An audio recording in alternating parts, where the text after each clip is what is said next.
You turned your head on the pillow this morning. Suddenly, everything began spinning. The room, the ceiling, the floor, all of it moving at the same moment. Your first thought was stroke. And then, just as quickly as it began, it stopped. The scan came back clean. The doctor sent you home. Here's what they didn't have time to tell you. In the vast majority of situations, dizziness is not a catastrophe. It's a mechanical issue with a mechanical fix. And 3 specific exercises can genuinely shift things. Not someday, but starting this week. If you'd like clear, honest health information explained in plain language, subscribe and hit like. It helps more people find this channel, and the target is 300,000 subscribers. You're part of getting us there. Practical checklists and health posts go out on my Telegram channel. Scan the QR code that's on screen right now. Let's begin with the basics, because most people get this part wrong. Balance is not one thing. Your brain is running 3 separate input systems at the same time, and it's cross-checking all 3 constantly.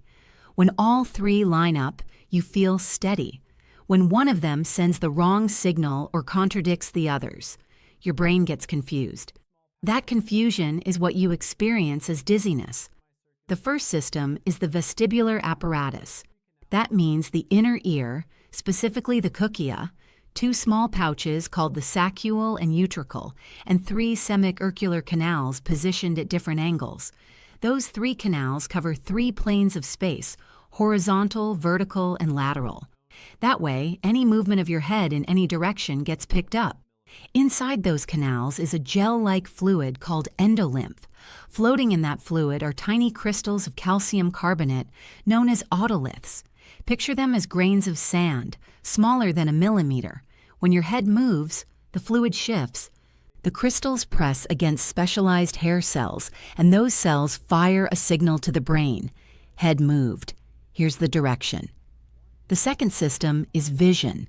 Your eyes are sending a continuous feed of spatial information to the brain. Where the horizon sits, what's stationary, what's moving. This is why dizziness often gets worse in the dark. One input channel goes offline and the whole system becomes less stable. The third system is proprioception, your body's internal GPS. Receptors in your muscles, tendons, and joints, especially in your feet, calves, and neck, are constantly reporting your body position back to the brain. Close your eyes and raise your arm. You know exactly where it is without looking. That's proprioception doing its job. All 3 systems need to be in agreement. When they are, you feel grounded. When one misfires, the brain loses its footing. That's dizziness. Now let's talk about the most common type. It comes from the inner ear, and it has a name. BPPPV, benign paroxysmal positional vertigo. Each word tells you something useful. Benign means it's not a stroke, not a tumor, not structural brain damage. Paroxysmal means it arrives in sudden, sharp episodes. Fast start, fast stop. Positional means it's set off by movement, turning your head, lying down, rolling over, standing up. Here's what's happening mechanically. Those calcium crystals, the otoliths, are supposed to remain in their designated pouches. Sometimes they break loose and drift into one of the semicircular canals. Aging can cause this. So can a head injury. Extended bed rest can do it. Osteoporosis, a condition where bone density drops and calcium metabolism becomes unstable, raises the risk. Sometimes it happens for no clear reason at all. When a crystal ends up in the wrong canal, even a small head movement sends it rolling where it shouldn't go. The hair cells get hit with a powerful abnormal signal. The brain reads that signal as rapid, intense rotation. Even though you barely moved, that's the spinning. That's the terror. And that's what resolves in under a minute once the crystal settles. Research consistently shows that BPPV accounts for more than a third of all vertigo complaints seen in clinical settings. That's a huge proportion of people, and a meaningful number of them spend years being treated for the wrong thing entirely. Cervical spine problems, vascular issues, blood pressure disorders, all labeled and medicated, none of it actually fixing the real mechanical problem. There's a pattern that shows up in primary care records more often than people realize. A man in his mid-60s, call him David, wakes up one morning, turns toward the nightstand, and the room spins hard. He calls an ambulance. By the time the paramedics arrive, it's already stopped. The MRI shows nothing. He goes home with a diagnosis of vascular dystonia and a blood pressure medication he didn't need. 2 years later, a neurologist finally asks the right question, performs a repositioning maneuver, and the problem clears in 5 minutes. 2 years, 1 maneuver. How do you recognize BPPV in yourself? 5 signs. First, the dizziness has a direction. You feel the world spinning to the left or to the right, or you feel yourself falling toward one side. This is not general foggus. It has a vector. Second, it's short, usually between a few seconds and 60 seconds. It stops by itself. Third, movement triggers it. Rolling over in bed, tilting your head back, standing up quickly. Fourth, nausea comes with it, sometimes vomiting. Fifth, after the episode ends, the fear sticks around long after the spinning is stopped. BPPV does not require medication. It requires repositioning. A neurologist or a vestibular specialist, a trained clinician who works specifically with balance disorders, can physically guide your head through a precise sequence of movements. The aim is to steer the displaced crystal back out of the canal and into the pouch where it belongs. The Epley maneuver and the SAT maneuver are the 2 main techniques. Both have strong evidence behind them. It's worth asking your doctor specifically whether BPPV has been ruled out, not as a side note, but as the actual primary question. Now let's talk about the other type of dizziness, the kind that doesn't spin, no rotation, no clear direction. Instead, it's a constant sense of unsteadiness. Walking on a soft mattress, standing on a boat that won't stop rocking, a foggy, floaty feeling in the head. Some people say it feels like the world has a slight lag to it.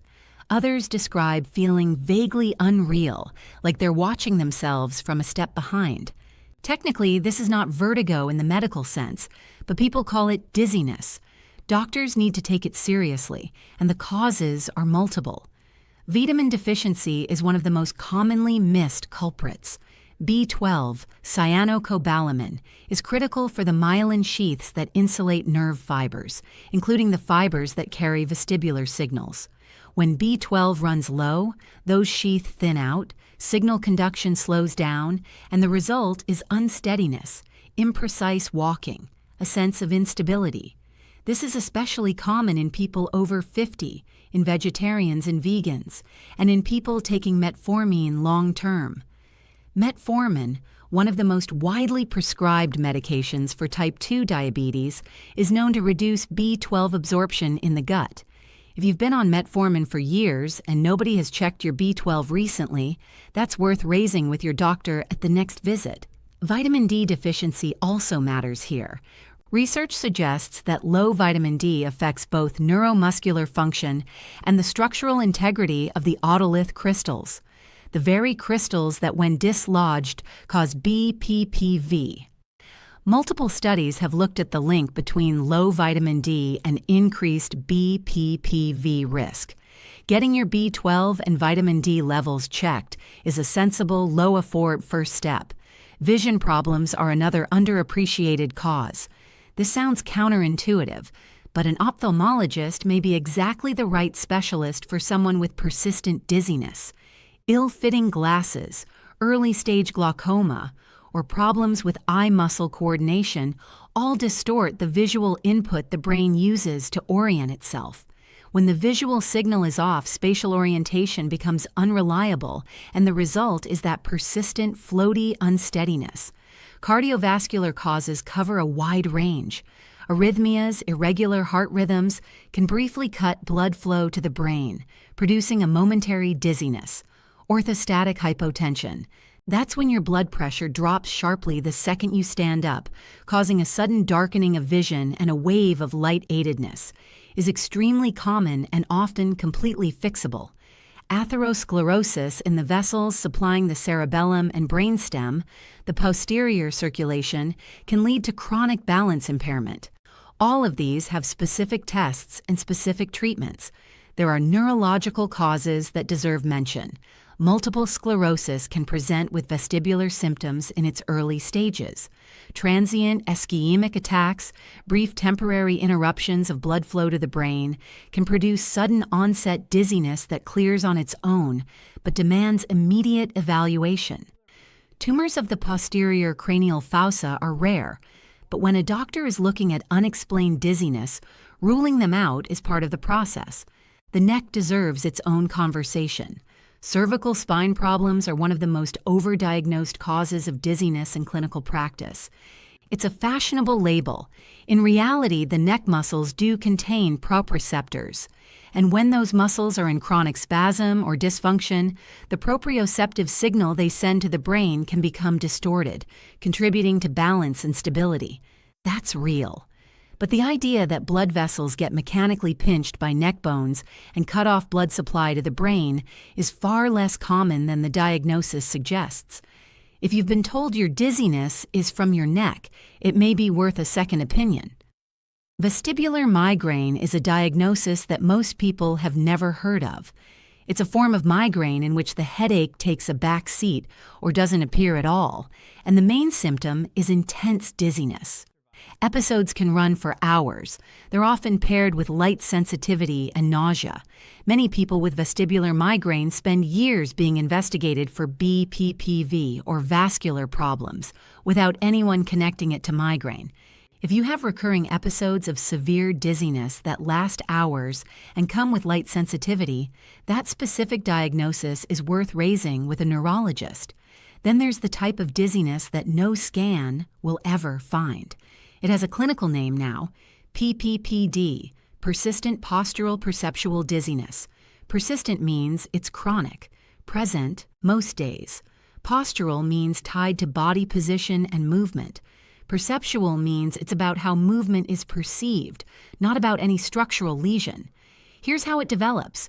A person goes through a real episode of BPPV, that terrifying, violent spinning. The body survives it.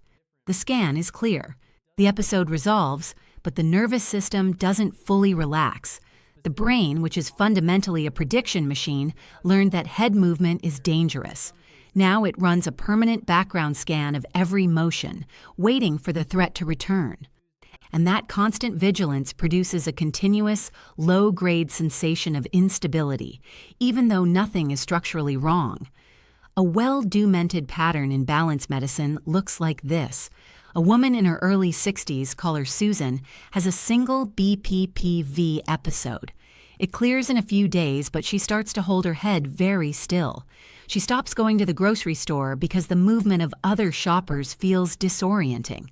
She stops riding in cars. She avoids crowds. She barely leaves the house. Months pass. Her balance hasn't gotten worse, but her world has shrunk to the size of her living room. And her dizziness is now driven by anxiety, not by anything in her ear. The treatment for PPPD is different from BPPV. It doesn't involve repositioning maneuvers. It involves working with anxiety, specifically cognitive behavioral therapy, which has solid evidence in this area. In some cases, SSRI antidepressants, selective serotonin reuptake inhibitors, are used as support. Prescribing an antidepressant for dizziness is not a mistake. It's the right treatment for a specific real mechanism. All of this is worked through with a psychiatrist or psychologist, and the aim is to retrain the brain's threat response, not to medicate the ear. Alongside psychotherapy, vestibular rehabilitation exercises are used for both BPPV and PPPD. For BPPV, they retrain vestibular compensation. For PPPD, they systematically break down the fear of movement.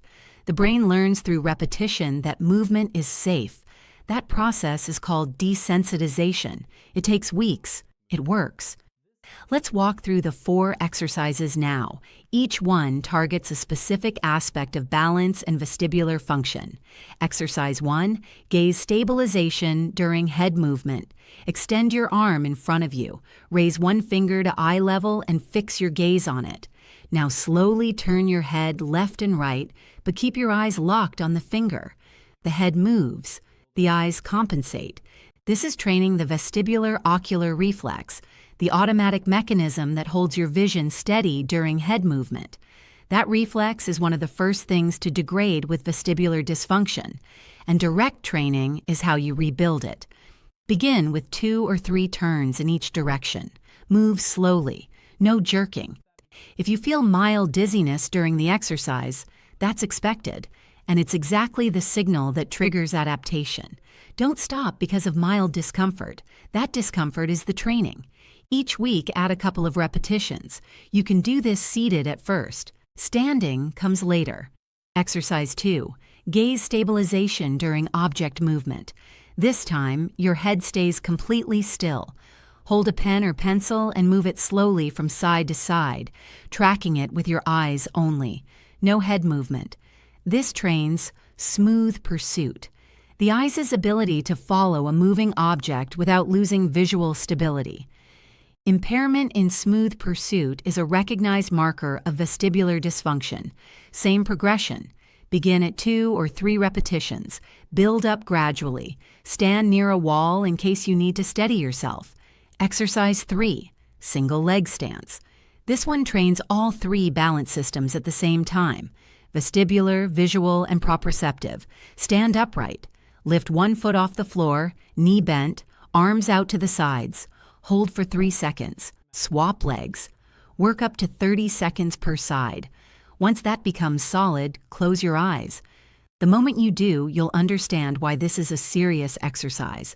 Without visual input, the brain falls back entirely on the inner ear and proprioception. Train near a wall. Exercise 4, positional training. This one works directly on both BPPV and the fear of movement. Sit in the middle of your bed with pillows on both sides. Turn your head 45 degrees to one side. Slowly lie down on that same side, keeping the head angle. Place a pillow or rolled towel under your head to hold the angle. Stay there for 30 seconds. Dizziness may begin. Let it. This is deliberate, controlled vestibular activation. Exactly what trains the system to adapt. After 30 seconds, slowly return upright. Pause. Repeat to the other side. 3 full cycles, each direction. No rushing. This exercise requires at minimum 2 to 3 weeks of consistent daily practice. For some people, it takes 2 to 3 months. That is not failure. That is how neural adaptation works. The brain doesn't update in a day. The evidence base for vestibular rehabilitation is substantial. Large systematic reviews covering thousands of patients show that regular balance exercise significantly reduces dizziness severity, improves postural stability, and lowers fall risk. This last point matters enormously. Multiple studies have shown that fall risk climbs with age as all 3 balance systems become less precise. The vestibular apparatus loses sensitivity, proprioception becomes less accurate, vision deteriorates. Regular balance training is not optional upkeep after 50. It is a direct intervention against one of the most serious causes of injury and disability in older adults. After 45, the risk of BPPV climbs noticeably. The otolith crystals become less mechanically stable as calcium metabolism changes with age. Leave a comment with your age. I genuinely want to know how this topic lands across the channel's audience and whether a dedicated episode focused on balance in people over 60 would be worth making. Before wrapping up, a critical note about red flags. Most dizziness is not dangerous, but some is, and you need to know the difference. If dizziness shows up alongside slurred speech, weakness in one arm or leg, sudden loss of vision, severe loss of coordination, or a headache unlike any you've had before, that is a medical emergency. Call 911. Do not wait to see if it passes. These are possible signs of stroke, and time is the single most important variable in how that story ends. For the vast majority of people, dizziness comes down to one of three things: a displaced inner ear crystal that responds to repositioning, a systemic cause like vitamin deficiency, or a cardiovascular issue that has a specific addressable fix, or a nervous system stuck in threat mode that responds to behavioral and rehabilitative work. All three are treatable. None of them require years of medication that doesn't address the real problem. What you can do starting now, write down whether your dizziness has a direction and a trigger, or whether it's a constant fog. That distinction alone shapes which direction you need to go. Bring that description to your next appointment. Ask your doctor to specifically check your B12 and vitamin D levels. Ask whether BPPV has been ruled out. Start the gaze stabilization exercises today. They carry no risk. They require no equipment, and the evidence that they help is solid. Use the single leg stance exercise daily near a wall. The information in this video is for educational purposes only. Before acting on anything here, please discuss it with a qualified healthcare provider who knows your individual history. If this gave you something worth knowing, subscribe and hit like. That's how this channel reaches more people, and 300,000 subscribers is the target. Scan the QR code on screen now to find my Telegram channel. That's where checklists and practical health posts go out regularly, and it's worth keeping nearby.